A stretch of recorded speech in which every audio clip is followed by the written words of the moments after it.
Hello and welcome. In this episode, I'm going to share stories about encounters with the Fae. I recently got a request in the comments on another video to do Fae stories, and when I did a deep dive on the subject, I found some very fascinating stories where people documented their experiences with them. I know that the Fae aren't cryptids, but I do like to branch out from time to time to cover similar topics. Now, I'll be the first to admit that the Fae are a new topic for me, which means I'm not as knowledgeable about them as I am cryptids. But I like to learn and I don't mind a new challenge. Plus, these stories very much caught my attention and are extremely interesting. They include a young woman who had a tiny human-like creature fly into her cheek while seemingly fleeing from something. Another young woman who had an encounter with a mischievous entity while on a trip to the Daniel Boone National Forest in Kentucky, and a woman and her friend who had quite the surprise waiting for them when they visited one of her favorite spots in the forest. But first, we start with a story from a user sharing his friend's experience where he would have his headphones pulled off his head during walks in the forest. Before we get started, I just want to say that a lot of people turn to posting their stories online because they feel like they can't tell anyone and would be seen as crazy if they did. Most people who experience these beings are traumatized and feel the need to unburden themselves or just have someone who will believe them listen to their story. If you've had an encounter and you feel like you can't tell anyone for fear of being made fun of, ridiculed, called a liar, or any other reason, email me. You'll find a sympathetic ear here who will believe you. I do want to mention that just because you email me your story, it doesn't mean it will end up in an episode on my channel. Your story can stay between me and you if that's what you want. Also, if you've had an encounter and you'd like to come on an episode and tell your story, email me. My email is wolfwhocriedcryptid@gmail.com. Alright, let's get into today's stories.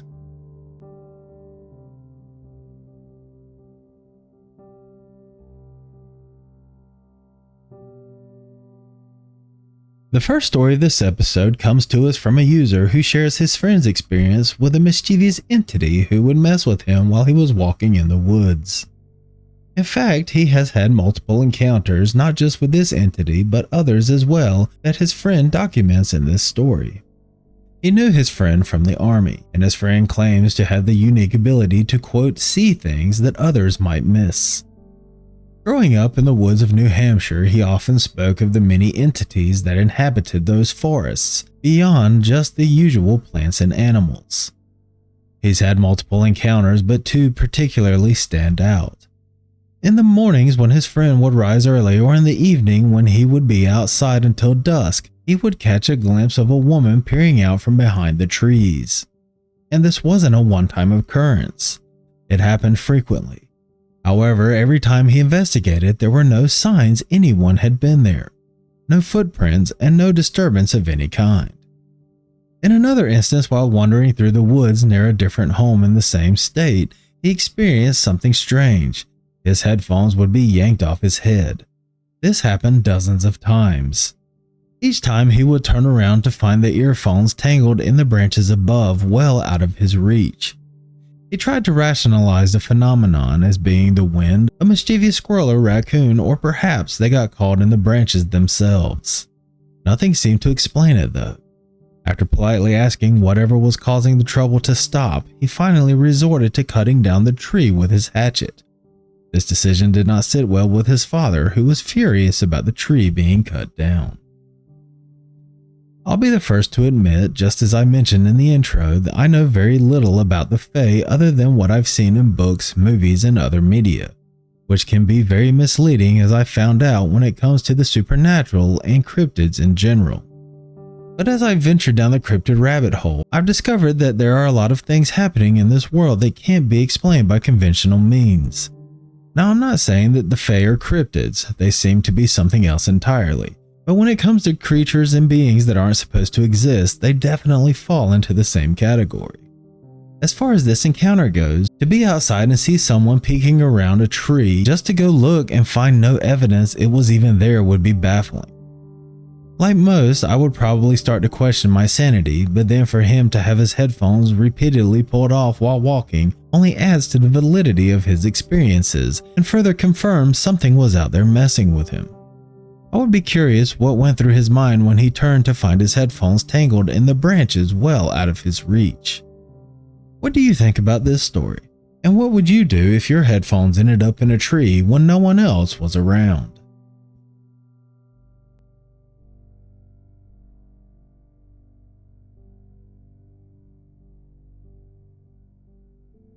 The next story comes from a poster who had an experience with the Fae in northwestern Florida. It isn't a story she tells very often because, according to her, it sounds ridiculous, and if someone told her the same story, she'd completely dismiss it. However, she shared her story because she was curious to see if anyone could relate to her experience and to ask if it wasn't Fae, then what it could have been. It was a summer afternoon and she was on her balcony, about 7 feet off the ground. She had just finished watering her plants when she noticed what she initially thought was a large wasp darting toward her from the nearby wooded area around her home. It was moving quickly and the whole event happened very fast. As this thing approached her, it began taking on a more human-like appearance. What she first assumed were wasp antennas seemed to morph into small arms and legs. This thing, whatever it was gold. Not yellow, not brown, she says, but gold. This small humanoid seemed to be fleeing from something and she couldn't quite make out its face except for its unnaturally large eyes, which were constantly glancing over its shoulder. The creature's eyes, according to her, were extraordinarily large, almost too big for its face, and everything happened so fast that she couldn't even recall what color they were. Then it collided with her cheek, bouncing off before continuing its flight. For a brief moment it looked back at her and then past her as if it were trying to escape from something. It then turned and zipped toward the nearest tree about 4 feet away. In an instant it vanished into the bark as if it had melted away. The sight left her standing there bewildered, wondering what she had just seen. It left her with a strange sensation as if she had stumbled upon something she wasn't meant to see. There was an undeniable strangeness about the property according to her, and she says even her boyfriend, who is a skeptic, admits to the oddness of the property. She closes by saying if anyone else has had a similar experience, she'd love to hear about it. I'm not sure what I would do if I saw what I thought was a bug or an insect flying toward me only to have it begin to appear human-like as it got closer. I'm sure she was stunned upon seeing this and wondering if she was really seeing what she was seeing. What makes this story even more interesting is the fact that this thing seemed to be running from something, and from the way she described it, it seemed to be in danger. Another fascinating thing about this encounter is how this being vanished into the tree as if it went right through it without missing a beat. They are thought to be magical beings, so perhaps this could be evidence of that being true. What do you think about this one? And what do you think this thing was running from?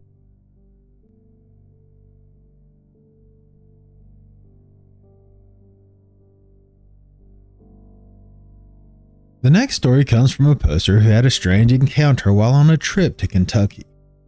Her story takes place in the Daniel Boone National Forest while on a trip with her boyfriend to visit his friends, a couple who lived on a 150-acre property. The only access to their land was a one-lane drive leading deep into the forest. They were mostly isolated with very few neighbors who were not close by. When arriving at their home, the original poster says she was enveloped by a sense of tranquility, as if she had discovered a haven. The couple they were there visiting resided in a beautifully cleared section of land. The man, a skilled craftsman, had constructed their log cabin himself. Living completely off the grid, they relied on a generator for emergencies, a cozy wood stove for warmth, and fresh water from a crystal clear creek that bubbled up from a cave on their property. This cave was adorned with ancient native petroglyphs, adding to the area's enchanting atmosphere. Surrounding the cabin were the woman's vibrant gardens, where they cultivated their own fruits and vegetables, and flowers bloomed in abundance. The spacious yard was lush green with the manicured grass meeting a dense tree line where the creek flowed just beyond. After a long drive, she and her boyfriend decided to stretch their legs, and the woman began showing her the beautiful gardens. The The tour led them to the flower bed closest to the edge of the lawn and the tree line, where she listened to her host tell her about her love of gardening and the types of plants and flowers she had there. That's when the original poster noticed a large insect buzzing around at shoulder height. She tried to ignore the pest, but it kept darting away only to return and hover near her.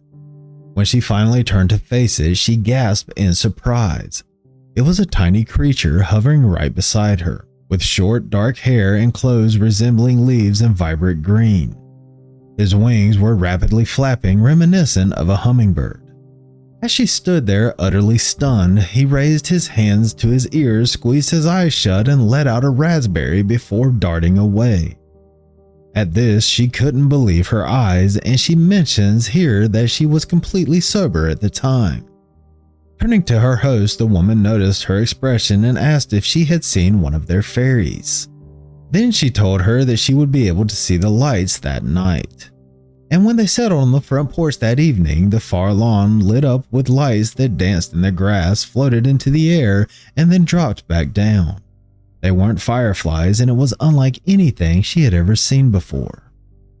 Later that night, she and her boyfriend spent the night camping in a tent, and when she woke up early the next morning, she decided to take a stroll through the gardens while barefoot.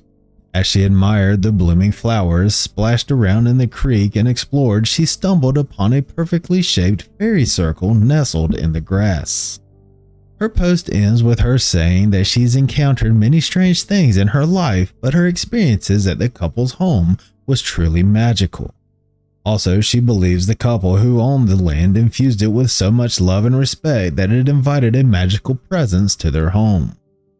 The last thing she says is she believes fairies are interdimensional, which is why we seldom catch a glimpse of them or find any evidence of their existence.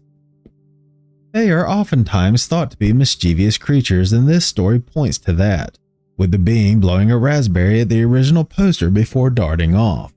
Then there's the light in the evening that didn't really seem like lights at all, with them darting around and rising and falling with speed. Another thing about this story that was mentioned in the last one was them talking about the property and how it felt magical or had a strangeness about it. There seems to be a connection between that and the appearance of the Fae. I wonder if the land has that effect and it attracts them, or if they are around and they bring that magical quality to it. If I had to guess, I would say it's the latter. What do you think about this story? And do you believe there's a correlation between the feel of the land and the Fae being there?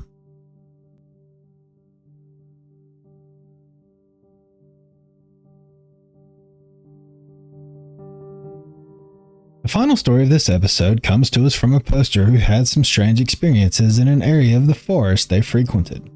Not only that, but when she took her friends there with her, they also experienced some things, and when she had the encounter, her friend was there with her and also saw what she did. This story takes place in September of 2020, and her late night trips to the area were common. It was around 2 to 3 in the morning when she and her friends strolled along their usual route, a journey they had embarked on frequently that year as they delved into hiking and exploration. It was during these hikes that she stumbled upon a narrow path featuring a quaint wooden bridge that crossed a small wetland area. Just beyond the bridge sat an old weathered bench. This is where she often paused during her hikes to check her messages on her phone. The entire area radiated warmth and buzzed with energy, making her feel good just being there. While there, she frequently practiced what she calls grounding by walking barefoot in the nearby area. It was truly an inviting spot, according to her. Going forward, she invited her friends to experience the incredible place with her, but that's when everything took a turn for the worse. Her friend Eve started to feel uneasy and dizzy. At first, she dismissed Eve's comfort because she was caught up in her excitement to share the spot, especially since Eve often got a bit jittery. The other two friends seemed fine, and her other friend Quinn was with her too. To their astonishment, they spotted two wisps darting along the tall grass before diving straight into the ground. It was an unforgettable moment for them in what she calls such a magical setting. Eve then took off her shoes and walked toward the wetlands, hoping to relive the feeling she had experienced just days before. But then she began to tremble, tears streaming down her face, and she decided to leave. When asked what was wrong, Eve asked her why she would bring her there, then said that the place was messed up. Being that she was clearly distressed, they left. The night of her experience she posted about happened around 2 a.m. when she and her friend Quinn approached the small bridge, tired and anticipating a moment of rest on the bench that was just ahead. However, they didn't even have a chance to take one step across the bridge before they caught sight of something unusual on the bench. There sat a glowing figure in the shape of a human, except it was made of pure white light. The odd thing about this being was that it didn't cast any light around it, and its form resembled the static of an old television screen. It was difficult to focus on it as it lacked any distinct features. No eyes, no mouth, nothing they could identify. When she saw it, she froze, gripping Quinn's arm tightly, asking if she could see it too, or if she was just losing her mind. Quinn glanced at her and whispered a soft yes.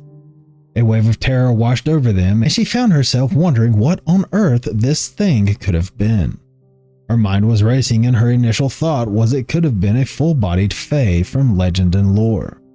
It felt as though the figure was aware of them, and they had unwittingly stumbled upon something they were not meant to see.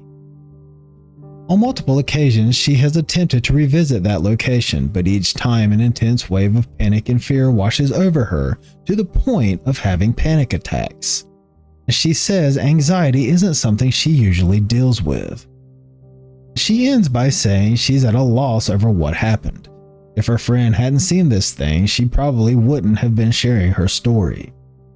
Then she poses the question, what exactly did they encounter? All she can say is that her meeting with the Fey man made of light has only deepened her confusion and raised more questions than she had before she embarked on this journey. We again have another story where an area seems to be magical and or enchanted where Fey sightings happened. If this being made completely of light was in fact a Fey.